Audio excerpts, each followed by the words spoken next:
প্রয়োজনে আবার জীবন দিব, আবার রক্ত দিব, আবার জুলাই ফিরে আসবে। জুলাই মাস ছিল নির্মমতা, নিষ্ঠুরতা, তেমনি জুলাই ছিল প্রতিবাদ, প্রতিরোধ এবং বিজয়ের মাস। আজকে শহীদ পরিবারদেরকে আর্তনাদ করে বলতে হয়, তারা বিচারহীনতার মধ্য দিয়ে যাচ্ছে।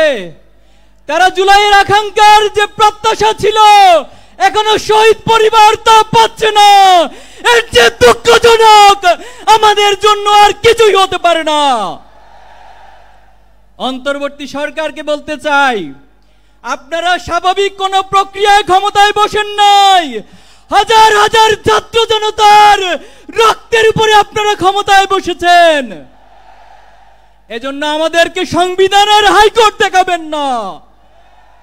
অতি সত্বর জুলাই প্রক্লেমেশন ঘোষণা করুন।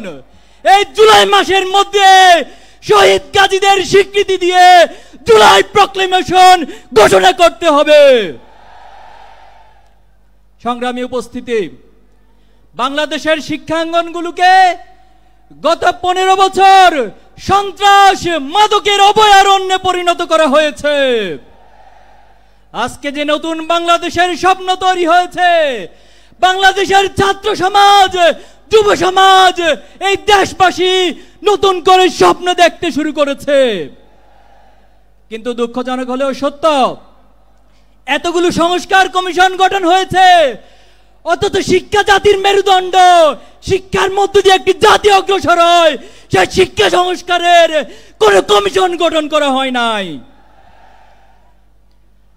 ব্রিটিশদের রেখে যাওয়া দাসত্বমূলক শিক্ষা ব্যবস্থা, পাশ্চাত্যের চাপিয়ে দেওয়া মতাদর্শের শিক্ষা ব্যবস্থা, পার্শ্ববর্তী রাষ্ট্রের মূল্যবোধের চাপিয়ে দেওয়ার শিক্ষা ব্যবস্থা আমাদেরকে দিন দিন গ্লানি টানতে হচ্ছে। জুলাই পরবর্তী এই বাংলাদেশে আমরা আজকের এই সমাবেশ থেকে দাবি করছি, অতি সত্বর এই বাংলাদেশের স্বাধীনতা, সার্বভৌমত্ব, এই বাংলাদেশের ইসলামী মূল্যবোধ, আদর্শিক মূল্যবোধ, জাতিসত্তার ইতিহাসকে ধারণ করে নতুন একটি আদর্শিক শিক্ষা ব্যবস্থা গড়ে তুলতে হবে।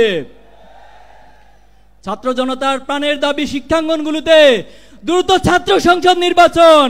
কিন্তু আমরা দেখতে পাচ্ছি এই ছাত্র সংসদ নির্বাচন নিয়ে বিভিন্ন মহল টালবাহানা করছে, কোরের রাজনীতি ফিরিয়ে আনার চেষ্টা করছে। আমরা বলতে চাই, শিক্ষার্থীদের প্রাণের দাবি এই ছাত্র সংসদ নির্বাচন অতি সত্বর সকল ক্যাম্পাসে আয়োজন করতে হবে। সংগ্রামী উপস্থিতি, ইসলামী ছাত্র শিবির 1977 সাল থেকে আজ অবধি সৎ, দক্ষ, দেশপ্রেমিক নাগরিক তৈরির দুর্বার এই আন্দোলন, এই কাফেলা নিরলসভাবে কাজ করে যাচ্ছে। আপনারা আমাদের প্রথম কেন্দ্রীয় সভাপতি মীর কাসিম আলী ভাইকে হত্যা করেছেন, আমাদের দ্বিতীয় কেন্দ্রীয় সভাপতি কামরুজ্জামানকে হত্যা করেছেন, জামাত ইসলামের নেতৃবৃন্দকে জুডিশিয়াল কিলিং এর মাধ্যমে হত্যা করেছেন, কোরআনের পাখি, বাংলাদেশের মানুষের নয়নের মনে আল্লামা সাঈদীকে মেডিকেল কিলিং এর মাধ্যমে হত্যা করেছেন। কিন্তু আমাদের অগ্রযাত্রাকে কেউ থামিয়ে দিতে পারেনি। অনেকে আমাদেরকে কথায় কথায় ভয় দেখায়। আমরা অনেকবার বলেছি, আমরা এক আল্লাহ ছাড়া কাউকে ভয় পাই না। আমরা আবারও বলছি, আমরা এক আল্লাহ ছাড়া কাউকে ভয় করি না। আমরা কি থেমে যাব? কারো ভয় দেখানি রক্ত চক্ষুর কারণে থেমে যাব? আমরা কারো রক্ত রাঙানি, চোখ রাঙানিকে ভয় না করে আমরা থেমে যাব না। এক আল্লাহ ছাড়া ছাত্র শিবিরের এই দুর্বার আন্দোলনকে পৃথিবীর কোন শক্তি নেই থামিয়ে দিবে।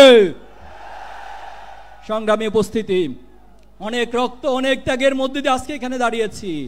প্রয়োজনে আবার জীবন দিব, আবার রক্ত দিব, আবার জুলাই ফিরে আসবে। কিন্তু বাংলাদেশকে কোন ফ্যাসিবাদের হাতে আমরা তুলে দিব না ইনশাআল্লাহ। নাসরুম মিনাল্লাহি ওয়া ফাতহুন করিব ওয়া বাশশিরিল মুমিনিন। বাংলাদেশ জিন্দাবাদ, ইসলামী ছাত্র শিবির জিন্দাবাদ।